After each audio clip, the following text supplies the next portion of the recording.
आइए जानते हैं आज की प्रमुख अंतर्राष्ट्रीय खबरों को। उससे पहले एक नजर आज के हेडलाइंस पे। चुनावी मुसलमान गुंडे और 8 फरवरी चुनाव तारीख के ऐलान वाले दिन बीजेपी और आप ऐसे आए आमने सामने। मुझे फिर मुख्यमंत्री आवास से निकाला गया, दिल्ली के सीएम आतिशी ने केंद्र की मोदी सरकार पर लगाया आरोप। सभी सबूत मौजूद हैं, हाईकोर्ट ने ठुकराई निकिता सिंघानिया की एफआईआर खारिज करने की मांग। बीपीएससी प्रीलिम्स कैंसिल करने की मांग, सुप्रीम कोर्ट ने याचिकाकर्ता को कहा। 6 घंटे में 14 बार कांपी धरती, हिलते डोलते रहे लोग। आसाराम को सुप्रीम कोर्ट से बड़ी राहत, 31 मार्च तक मिली अंतरिम जमानत। पाकिस्तान का सपना चकनाचूर, दुनिया के सबसे बड़े मुस्लिम मुल्क की हुई ब्रिक्स में एंट्री। मिडिल ईस्ट में छिड़ सकती है एक और जंग, अब इस देश में भिड़ सकती है नेतन्याहू की इजरायली सेना। कार के बाद अब सलमान खान का घर भी होगा बुलेट प्रूफ। और सिलेक्टर्स तय करेंगे रोहित विराट का करियर, सुनील गावस्कर ने कह दी बड़ी बात।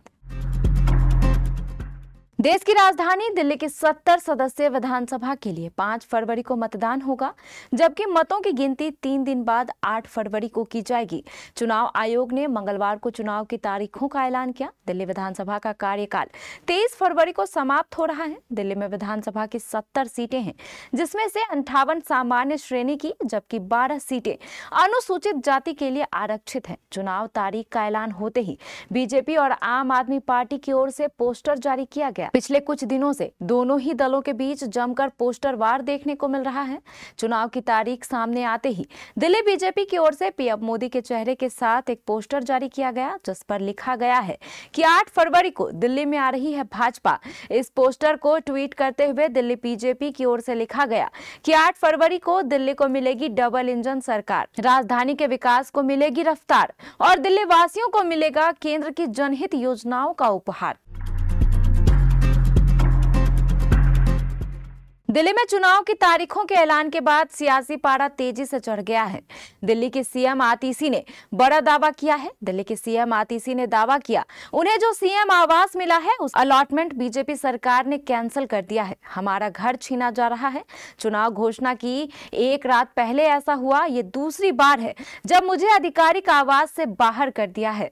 दिल्ली के मुख्यमंत्री आतिशी ने कहा, आज दिल्ली चुनाव की घोषणा हुई है। बीजेपी के नेतृत्व वाली केंद्र सरकार ने 3 महीने में दूसरी बार मुझे मुख्यमंत्री आवास से बाहर निकाल दिया है। बीजेपी सोचती है कि वह हमारे घर छीनकर, हमें गाली देकर और मेरे परिवार के बारे में बुरा बोलकर हमें काम करने से रोक देंगे। वे हमारे घर छीन सकते हैं, हमारे काम रोक सकते हैं, लेकिन दिल्ली के लोगों के लिए काम करने के हमारे जज्बे को नहीं रोक सकते। अतुल सुभाष की आत्महत्या के मामले में पत्नी निकिता सिंघानिया और उनके परिवार को भले ही कोर्ट ने जमानत दे दी है, लेकिन उनके खिलाफ दर्ज एफआईआर रद्द नहीं होगी। कर्नाटक हाई कोर्ट ने सोमवार को निकिता सिंघानिया के उस याचिका को खारिज कर दिया जिसमें एफआईआर रद्द करने की मांग की गई थी। कर्नाटक हाई कोर्ट की एकल पीठ ने सुनवाई के दौरान टिप्पणी की और कहा कि एफआईआर में आत्महत्या के लिए उकसाने के तहत मामला दर्ज करने के लिए सभी सबूत मौजूद हैं। तो वहीं दूसरी तरफ अतुल सुभाष के पिता ने निकिता सिंघानिया की मां और भाई के जमानत देने के फैसले को हाई कोर्ट में चुनौती देने का फैसला किया है। बिहार लोक सेवा आयोग बीपीएससी की प्रारंभिक परीक्षा को रद्द करने की मांग पर दायर याचिका पर सुप्रीम कोर्ट ने सुनवाई करने से इनकार कर दिया। अदालत ने याचिकाकर्ता को सलाह दी कि वे इस मामले को पहले पटना हाई कोर्ट में उठाएं। सुप्रीम कोर्ट ने स्पष्ट किया कि यह मामला आर्टिकल 226 के तहत हाई कोर्ट के अधिकार क्षेत्र में आता है, जिसके तहत हाई कोर्ट इस पर सुनवाई कर उचित आदेश पास करने में समर्थ है। आनंद लीगल एड फोरम ट्रस्ट द्वारा दायर याचिका में आरोप लगाया गया था कि बीपीएससी प्रीलिम्स परीक्षा में व्यापक पैमाने पर धांधली और पेपर लीक हुआ है। इसके चलते बीपीएससी प्रीलिम्स रद्द करने की मांग की गई थी। याचिकाकर्ता ने मांग की थी कि इस मामले की जांच सुप्रीम कोर्ट के एक रिटायर्ड जज की निगरानी में की जाए। चीन के तिब्बत में लगातार धरती डोल रही है। करीब 6 घंटे में 14 बार भूकंप के झटके महसूस किए गए हैं। पहला भूकंप सुबह 5:41 पर 4.2 की तीव्रता से आया। इसके बाद दूसरा भूकंप 7.1 की तीव्रता से था। भूकंप का सिलसिला थम नहीं रहा। हर मिनट बार बार भूकंप के झटके महसूस किए जा रहे हैं। भूकंप से सबसे ज्यादा तबाही चीन के तिब्बत में हुई। लोगों के मलबे में फंसे होने की संभावना जताई जा रही है। 62 लोग इसमें बुरी तरह से जख्मी हो गए हैं। चीनी आर्मी रेस्क्यू ऑपरेशन चला रही है। नेशनल सेंटर फॉर सिस्मोलॉजी के मुताबिक सबसे पहला झटका सुबह के 5:41 पर महसूस किया गया। रिएक्टर स्केल पर इसकी तीव्रता काफी कम थी, लेकिन सुबह के 6:35 पर नेपाल तिब्बत सीमा के पास सिजांग में सबसे तेज झटका रिएक्टर स्केल पर 7.1 के साथ महसूस किया गया। चीनी मीडिया के अनुसार सबसे ज्यादा और तेज झटके डिंगरी काउंटी में महसूस किए गए थे। तिब्बत में बचाव अभियान शुरू कर दिया गया है। बताते चलें कि सबसे ज्यादा नुकसान तिब्बत में ही हुआ है। नाबालिग के साथ रेप के मामले में आजीवन कारावास की सजा काट रहे आसाराम बापू को मेडिकल ग्राउंड पर अंतरिम जमानत मिली है। अपने ही गुरुकुल की छात्रा से यौन दुराचार के मामले में जिंदगी की आखिरी सांस तक जेल में रहने की सजा काट रहे आसाराम को सुप्रीम कोर्ट ने 31 मार्च तक के लिए मेडिकल ग्राउंड पर जमानत दी है। रेप के दोषी आसाराम को जोधपुर सेंट्रल जेल से भगत की कोठी में बने आरोग्य चिकित्सा केंद्र में भर्ती किया गया है, जहां उसका इलाज हो रहा है। आसाराम दिल का मरीज है और उसे हार्ट अटैक भी आ चुका है। सुप्रीम कोर्ट ने मेडिकल ग्राउंड पर दी गई जमानत के वक्त पुलिस वालों की तैनाती के भी आदेश दिए हैं। जानकारी के मुताबिक आसाराम को जमानत देते वक्त सुप्रीम कोर्ट ने कुछ शर्तें भी लागू की हैं।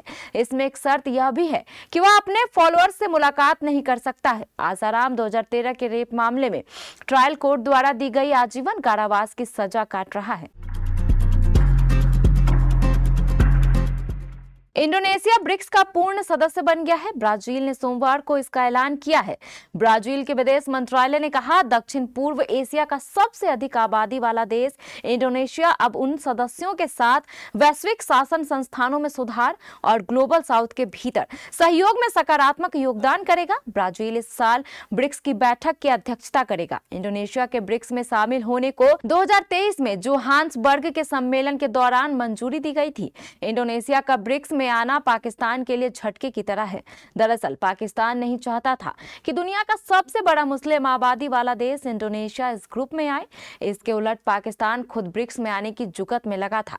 इसके लिए वह चीन को भी रिझा रहा था, लेकिन ब्रिक्स का दरवाजा उसके लिए नहीं खुला और इंडोनेशिया को एंट्री मिल गई। मिडिल ईस्ट के लिए पिछला साल बेहद ही उठापटक रहा। इजराइल और हमास के बीच चल रही जंग में कई देश कूद पड़े थे। अब साल के शुरुआत में ही दो देश आमने सामने होते हुए नजर आ रहे हैं। इजराइल और तुर्की के बीच रिश्ते लगातार बिगड़ते जा रहे हैं।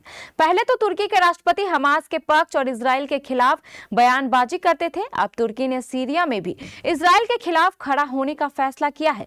तुर्की के राष्ट्रपति रेचेप तैयप एर्दोगन काफी समय से इजराइल के खिलाफ बोल रहे थे। वे हमास के पक्ष में है। इतना ही नहीं, तुर्की ने इजराइल के खिलाफ कई तरह के आर्थिक और राजनीतिक प्रतिबंध लगाए। तब से ही दोनों देशों के बीच तल्खियां शुरू हो गई थी। लंबे वक्त से इजराइल के खिलाफ और हमास के समर्थन में बयानबाजी कर रहे हैं। साथ ही सीरिया में भी दोनों देश एक दूसरे के सामने खड़े हैं। दोनों देशों के रिश्तों में तल्खी अपने चरम पर पहुंचते हुए देखी जा रही है। बॉलीवुड के सिकंदर सलमान खान को लॉरेंस बिश्नोई गैंग की तरफ से लगातार मिल रही धमकियों के कारण उनकी जान को खतरा है। वह जहां भी जाते हैं उनके साथ काफी तादाद में पुलिस वाले और सिक्योरिटी होती है। इतना ही नहीं, भाईजान पर लगातार मंडरा रहे खतरे की वजह से कुछ महीनों पहले उन्होंने बुलेट प्रूफ कार खरीदी थी। अब बुलेट प्रूफ कार के बाद सलमान खान के बांद्रा स्थित घर गैलेक्सी अपार्टमेंट बिल्डिंग में सिर्फ सिक्योरिटी नहीं बढ़ाई गई है, बल्कि उनकी सुरक्षा को ध्यान में रखते हुए घर के एक हिस्से को भी बुलेट प्रूफ कांच के साथ तैयार किया जा रहा है, जिसका वीडियो इंटरनेट पर वायरल हो रहा है। कौन सा है वह एरिया जिसे किया जा रहा है सुरक्षित? चलिए जानते हैं। सलमान खान के घर गैलेक्सी का एक वीडियो इंटरनेट पर वायरल हो रहा है, जिस पर फैंस अलग अलग तरह की प्रतिक्रिया जाहिर कर रहे हैं। इस वीडियो को इंस्टेंट बॉलीवुड ने अपने आधिकारिक इंस्टाग्राम पर शेयर किया है। वीडियो में आप साफ देख सकते हैं कि सलमान खान के अपार्टमेंट के एक हिस्से में कुछ मजदूर काम कर रहे हैं। भारत को हाल में हुई ऑस्ट्रेलिया के खिलाफ टेस्ट सीरीज में 1-3 से हार का सामना करना पड़ा। भारत के पूर्व कप्तान सुनील गावस्कर ने पिछले 6 महीनों में टीम के खराब प्रदर्शन के बारे में बात करते हुए कहा कि विराट कोहली और रोहित शर्मा का टेस्ट क्रिकेट में भविष्य अब पूरी तरह से चयनकर्ताओं के हाथ में है। गावस्कर ने पीटीआई को दिए एक साक्षात्कार में रोहित और कोहली के भविष्य को लेकर चल रही बहस को लेकर कहा, वे कितने समय तक टीम में रहेंगे यह वास्तव में चयनकर्ताओं पर निर्भर है। अब जबकि भारत WTC फाइनल के लिए क्वालिफाई करने में विफल रहा है, तो उन कारणों पर विचार करना उचित होगा कि ऐसा क्यों हुआ। यह स्पष्ट है कि पिछले 6 महीनों में हमारी बल्लेबाजी विफल रही और यही मुख्य कारण था कि हम उन मैच में भी हार गए जो हमें जीतने चाहिए थे।